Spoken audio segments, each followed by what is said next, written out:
Guys,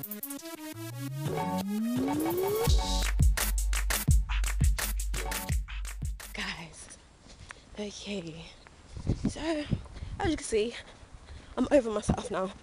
I'm back in a good mood on my way to work, running a little bit late because I have actually been trying to edit this first makeup video for like 2 days, and then when I finally upload it,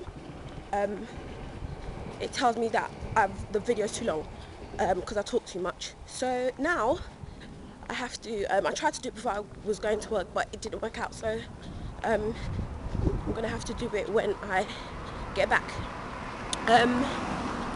Oh my gosh.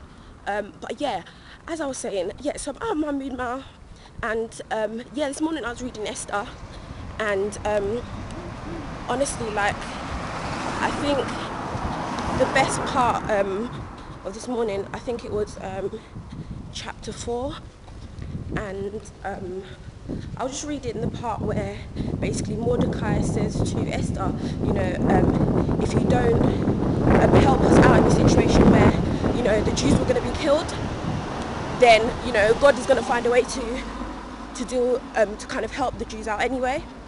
And I just felt like that was just a really good scripture, just because of the fact that people are just looking at me because I'm looking into a camera and talking. But anyway, yeah, I just thought that was a really good scripture, just because basically I feel like it kind of urged me to do whatever it is that I need to do for God, because regardless, we always need to remember that God doesn't actually need us, it's us that needs him. So regardless of the situation, even if I don't do what I'm meant to be doing for God, it's always gonna, the situation will always be sorted out. It's just up to me to take my place and my responsibility to get it sorted, because at the end of the day, God has a plan for me. So if I don't do the things that he's asking me to do, you know, my life won't go according to the way that God wants it to go. So yeah, that was just a great message for me this morning, and I'm out of breath. Whew.